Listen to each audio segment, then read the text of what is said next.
And it's showtime.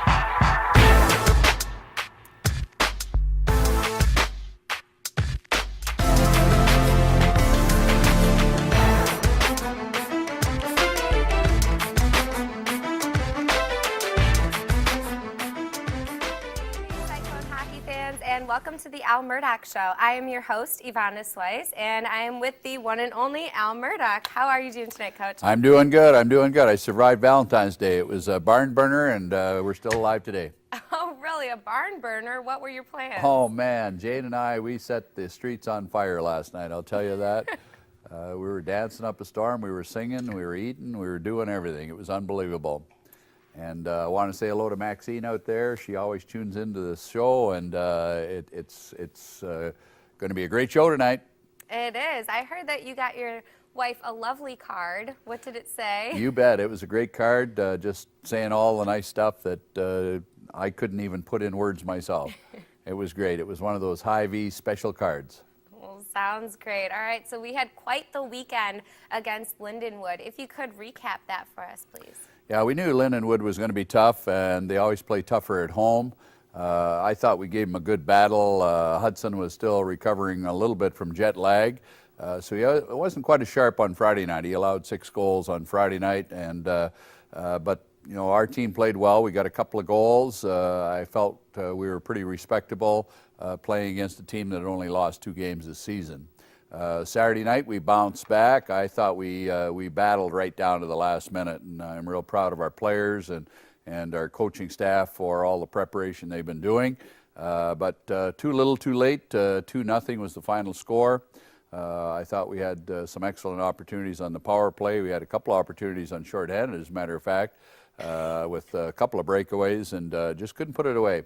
All the credit goes out to Lindenwood. They've got some great goaltending. Cavallari played both nights. He's their senior goaltender, and their defense is real solid. Colin Long, in particular, he scored the game winner in the first period on Saturday night from the point, and they've got some forwards that are real snipers. Gorsica, in particular, he was one of the World University Games players. He assisted on the winning goal and scored an insurance marker late on Saturday night, too. So good experience for the fellows. They now know what it's going to take to be a national contender, and we'll keep building for the future. Now, we saw a lot of aggression against the Lindenwood series, especially when it came to hits and whatnot, because going into it, we knew they were going to be a pretty tough team to beat. How do you encourage that kind of aggression and physicality? Well, it's plain and simple. Hockey is a physical sport. There's a lot of body checking that goes on, and we try to teach our players how to hit good, clean hits. I felt that both teams played relatively clean on the weekend, but very physical, and that's what hockey is. I consider hockey the most physical sport of all the sports out there, more so than basketball and football and all those other sports. Hockey is a contact sport, and it's played at high speed. And both teams were really flying, and that's what the fans pay their money to see. So this next weekend, the team will be at Robert Morris in Bensonville, Illinois, which is a suburb of Chicago, and they will be back at Robert Morris for the CSCHL tournament. What exactly are we expecting in this tournament? Well, the CSCHL is a league. The Central States Collegiate Hockey League is a league we've been in for close to 40 years, believe it or not. The Central States Collegiate Hockey League existed before the American Collegiate Hockey Association was formed 20 years ago, and I really consider the Central States tournament as big, as good, many years as the national tournament itself. Last year's national tournament ended up with Lindenwood and Iowa State in the championship game. Wouldn't surprise me in the least to see the same teams in the running. Right now in the rankings, Lindenwood is ranked number 1. Ohio is ranked number 3. Illinois is right up there in the rankings, along with Robert Morris, ourselves, Kent State, and Indiana. So a lot of good hockey is going to be played this weekend. We get Indiana in the first round. We'll play them Friday afternoon at 2 o'clock. In the early game, Illinois is playing, no, actually it's the last game. Robert Morris is playing Illinois, and Ohio is playing Kent State in the 5 o'clock game. So lots of good hockey on Friday. as I understand it, lots of fans are wanting to know about game time. So the Cyclones playing Friday at 2 o'clock, and then Saturday, if I were a betting person, I'd bet on Iowa State being in a game with Ohio at 5 o'clock. But all that is to be determined by the win-loss record of teams going in. It's kind of lose and you're back in the bus headed home. So we want to win 3 games in 3 days, and it's going to be a good tournament at Bensonville Central States Championships. Now, these are all very good teams that we've played before on ice that we've played on before. How do you think this is going to affect the team and their skating skills? Well, I think we have a lot of fans that follow us to Illinois. Our team has played very well there. We swept Robert Morris the first weekend in January. So we're familiar with the facilities. We're familiar with the ice surface. I think it plays right into our strength. So we're looking for a good series. And the fans will get their money's worth, no question about it. So the following weekend, we play UNI at home. What are we looking forward to seeing against UNI? It's very interesting in the hockey circles. The teams that we draw best against, quite honestly, are Big Ten schools, Big 12 schools, and schools right here in Iowa. And UNI is no exception. I expect record crowds out that weekend, and it's going to be a particularly good weekend. If we have a sellout crowd on Friday night, a lot of people will be dying to see the seniors in their last weekend, and it'll be senior night. 5 seniors, Eric Hudson, our goaltender, our 4 forwards, Mike Liebler, Court Bullock, Jordan Pascal, and Matt Cohn. So, it'll be a bittersweet weekend. It's always hard when guys have played here and contributed a lot over the years to see them moving on.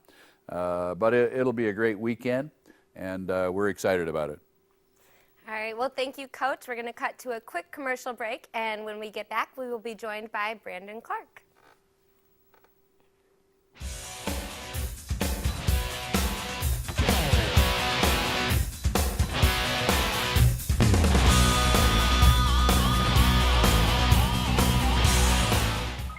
G-Morning, sunshine.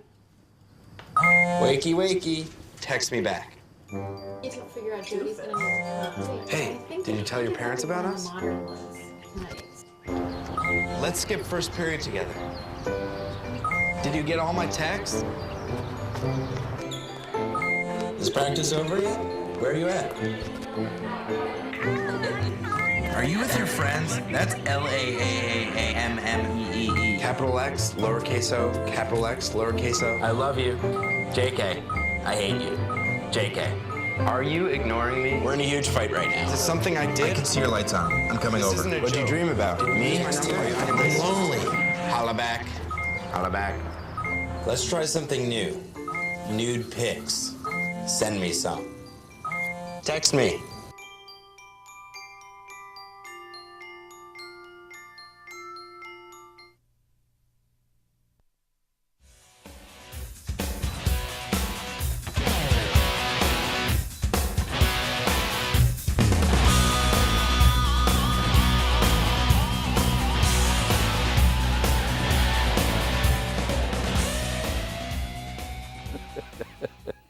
All right, welcome back, Cyclone hockey fans. I'm Ivana Swice, your host, and I am with Coach Al Murdoch, and we are also joined by Brandon Clark. How are you doing tonight, Brandon? I'm good. How are you? Good. Thank you for asking. All right, Brandon, let's get down to business. I have heard you being called a bunch of different nicknames. What are these nicknames? I don't know. You call the boss a lot. The boss. Why would they call you the boss? Cause, well, they just, they know that, I just run the ship. I'm the man around town, and that's the biggest reason why, I think. Makes sense. I've also heard them call you Clarky, but your last name is Clark. How did that happen? I think it's just like I think around hockey, you get any last name. I guess maybe in sports or whatever, you get like I have a last name Smith and you're Smitty. It just happens. That's one of those things. Tradition. Coach, do you have any nicknames for Brandon over here? Not that I can put on the air. He's had various nicknames, but I think as time moves on, he's going to be known as Crunch and the Crusher and things like that because he body checks pretty well.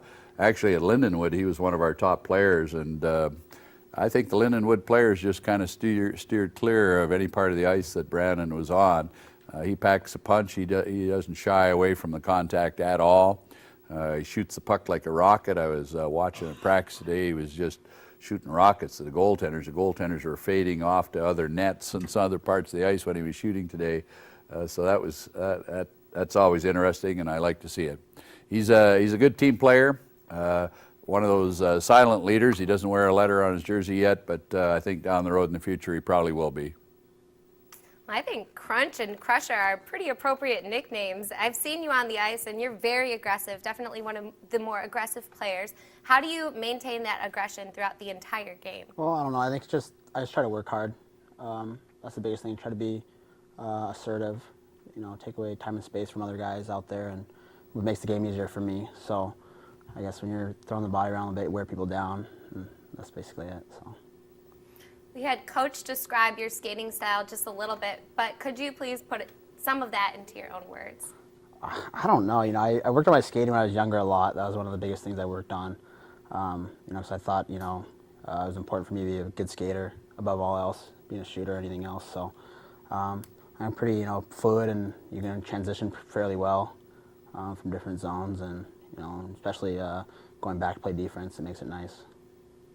You're somebody that works really hard on the ice and really hard in practice. How do you maintain that balance between that and your schoolwork? Well, I try to work on my school. School, that's why we're all here. I think it comes first, so I definitely make that my priority.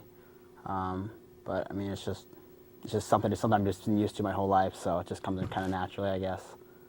And what are you majoring in? Business management and international business. So you've got quite the workload. Double majoring?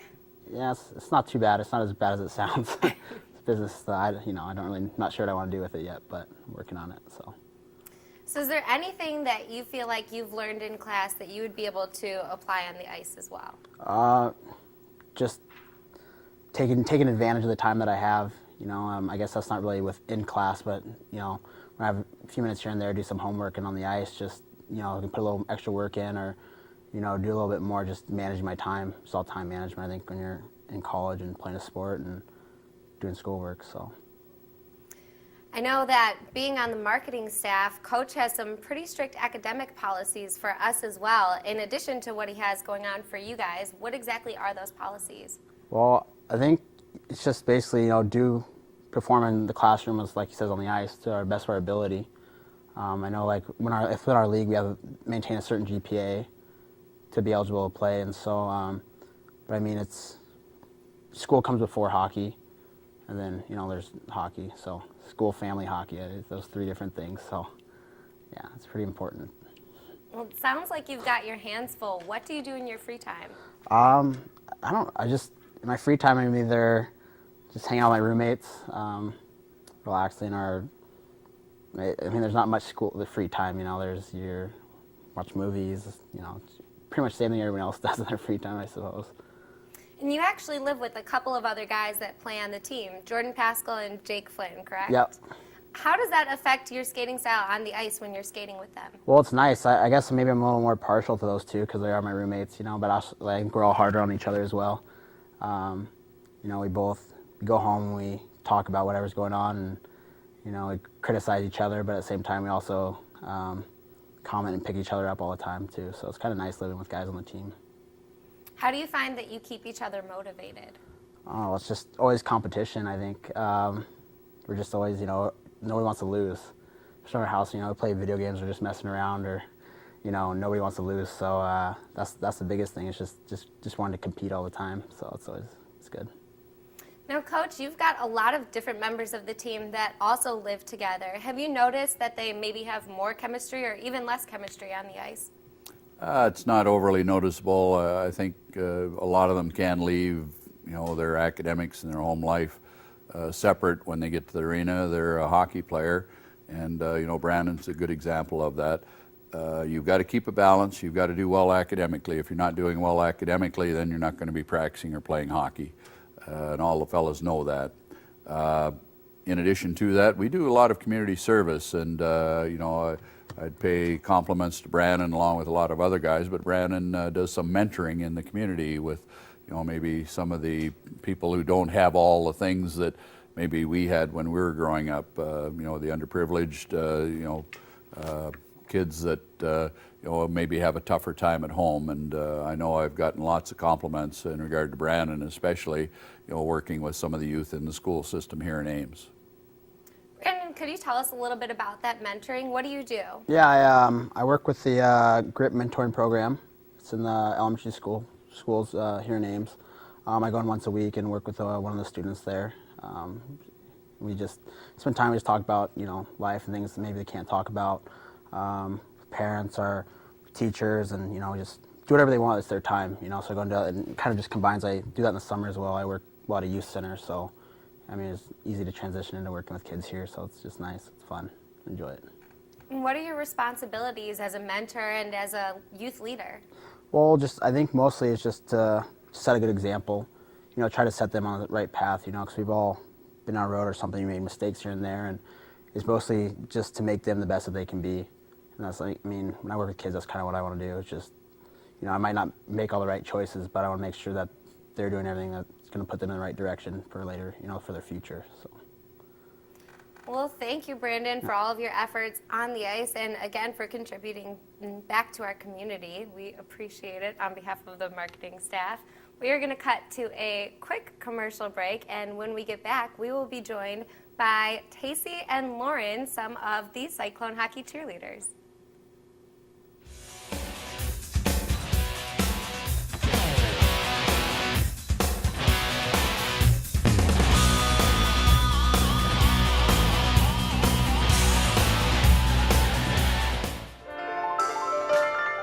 It's a beautiful day in this neighborhood, a beautiful day for a neighbor. Would you be mine? Could you be mine? It's a neighborly day in this beauty wood, a neighborly day for a beauty. Would you be mine? Please won't you be my neighbor?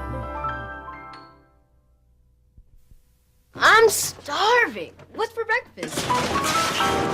Guten Tag! Johannes, Franz! I bring you arts-enriched Raisinblams, fortified with increased test scores and creative problem-solving skills. It's good! And good for you. Bobby? Susie? Don't worry, that's just the power of the arts! Feed your kids the arts. For 10 simple ways to learn how, visit americansforthearts.org.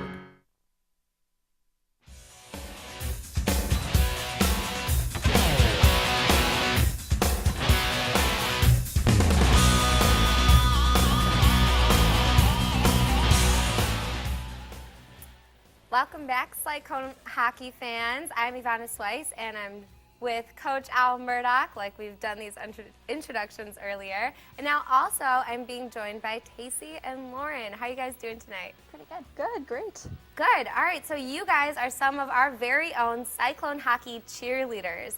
What exactly do you guys get to do as cheerleaders? We do a range of things at the game. Specifically, we sell merchandise for the hockey.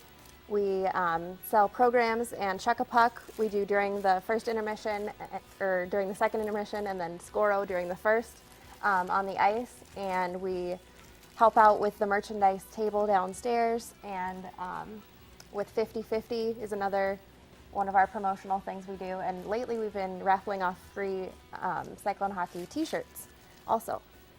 Wow. All right, so Lauren, how do you say that you guys keep the team motivated?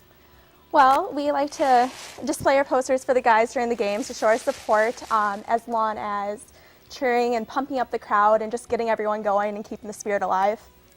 Those are some awesome looking posters. Could you hold one or two of those up? Oh, sure. What does this one say that you've got, Lauren? So we got one, we want to be like Mike, number 21 here. And then our Dr. Hockey sign that is displayed at every game. Those are pretty awesome. Coach, how would you say that from behind the bench you see the cheerleaders keeping the team motivated? Oh, it's one of my favorite things about our program is the school spirit, and the cheer squad exhibits that the best.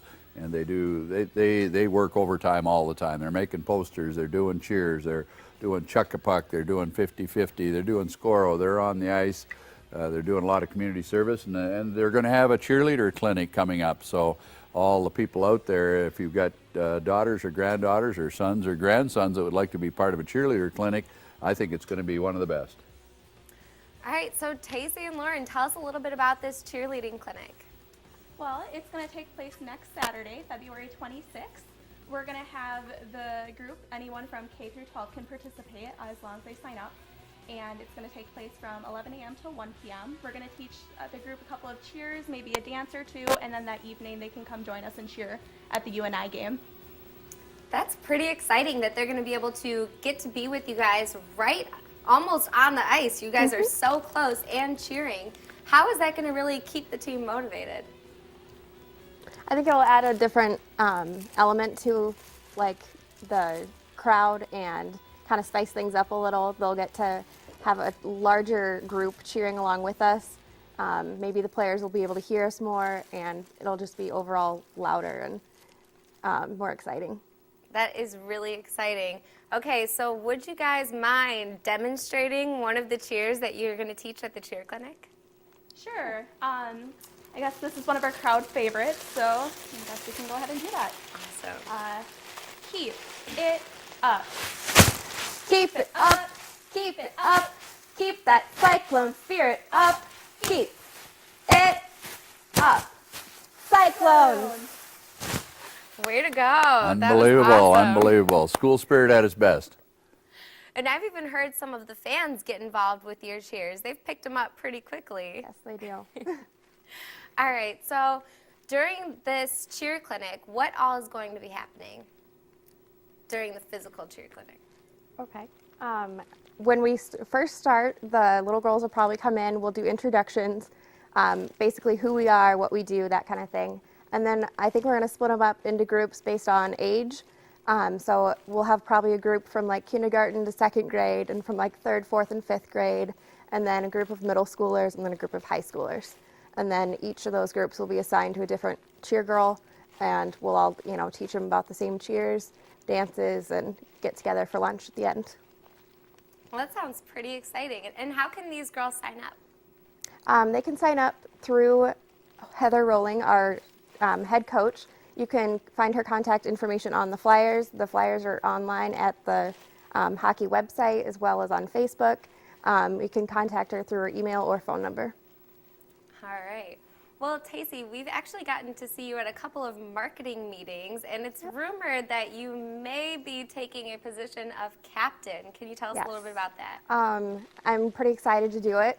I'm one of the girls who's been on it longer, and Heather is going to be so involved with school next year she won't be able to do it, and so she asked me, Angie, and Hannah, two other ladies, to help out next year and kind of take over the squad.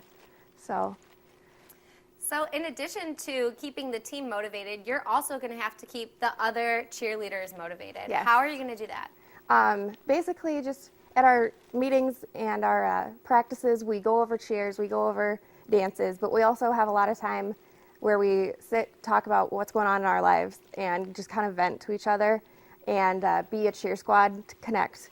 And a lot of the times we talk to each other and say, hey, I know this hasn't been a great week, but let's go out there and have fun. And let's just put on our all for the hockey guys and for the team, because it's the most we can do for them. Now, I actually had the pleasure of getting to travel with both of you girls back in Oklahoma. Can you tell me a little bit about, Lauren, this question's for you. Tell me a little bit about what traveling does for you guys and what you guys have to do. Oh, it's such a great experience. I mean, it's just another one of those bonding things with the girls and with the team, and just getting to know people better. Also just experiencing a great game and getting to cheer guys on. And you guys will also be traveling with the team down to Bensonville, Illinois for the CSCHL tournament. Are you excited about that? I am. Definitely. Yep. What time are you guys leaving on Friday morning? It's a roughly 5-hour drive. Yep, I think we're leaving about 5 o'clock in the morning, 5:30. So it's an early morning. And Coach, what time do you have to get the team up for that? The team will be loading the bus at 5 a.m. on Friday morning, so we head out early as well, and we'll stop partway and have a pregame meal with a 2 o'clock game. We thought that was the best way to do it. That way our players can go to class all day Thursday, We can have a regular practice Thursday, and some of them have night classes and study sessions, so we want to leave them in the academic area as long as we can. And we'll head out bright and early Friday morning, and we'd like to think that we'll be in Chicago at Bensonville for 3 days for the 3-day tournament, Friday, Saturday, Sunday. That's speaking in optimistic terms, but I know we're going to have an edge over the other teams there because we'll have the #1 cheer squad in attendance. And how does that help out the team to be able to bring down the cheer squad? Oh, it's just like having an extra player on the ice. It gives us a power play all the time by having the cheer squad and all the fans. And I know some of our home away from home parents are planning on traveling. I know some of our marketing team members are traveling, and I know that a lot of our volunteers, when we played there in January, there was a number of volunteers that drove into Chicago and made a weekend of it. So it's going to be an exciting weekend at the Central States Tournament, and we're just thrilled that the cheer squad is able to be along as well. Well, I'm pretty excited to, A, be in attendance, and B, be able to see you guys cheer on our team outside of the Ames Ice Arena. Okay, girls, so you've got a lot on your hands, and we were just talking with Brandon Clark about this, but between cheerleading and academics, how do you balance it all? Just knowing how to put your best foot forward, staying organized, keeping on task, being timely, keeping a positive attitude. Using our time management skills. I think that's one thing we really had to learn as freshmen coming into hockey and schoolwork, is learning how to manage our time and put school first. Well, thank you so much for joining us. We had a great time having you here. Thanks for having us. All right, so we have a whole bunch of things to go through. You can, again, contact Heather, who is the head coach and cheerleader, and you can sign up for the cheer clinic. And what is that? What's Heather's information? I'm pretty sure it's hrolling@iastate.edu. And you can just send her an email? Yep. Sounds great. And then we can also call over to the office or get online at cyclonehockey.com and ask Brock how you can become a VIP. I'm a VIP. Are you girls a VIP? I believe we are. And Coach, are you a VIP? Oh, you bet. Everybody associated with Cyclone Hockey is a VIP, and there are all kinds of people out there that are wanting to know how can they become a VIP. Just call the number you see on the screen, 294-7361, or go to cyclonehockey.com, and you too can become a VIP member. Anybody who's anybody is a VIP member, as far as I'm concerned. All right, and then I also have heard a little bit about this pizza pit coming through the door. But oh, you bet. We've got tons of great sponsors out there that support our program, and our program would not be possible without all these great sponsors. And one of the top sponsors of all is Pizza Pit, and they always provide the post-show refreshments and pizza, and it's the best pizza in town. Matter of fact, I can smell it coming in the door right now. Pizza Pit Pizza, it's #1. We love it. All right, well, that's our show. And again, I'm Ivana Swice. This is Coach Al Murdoch, and we've got Tacey and Lauren, the cheerleaders, joining us. And that is the Al Murdoch Show. See you at the Ice Arena. It's going to be a great one, you and I.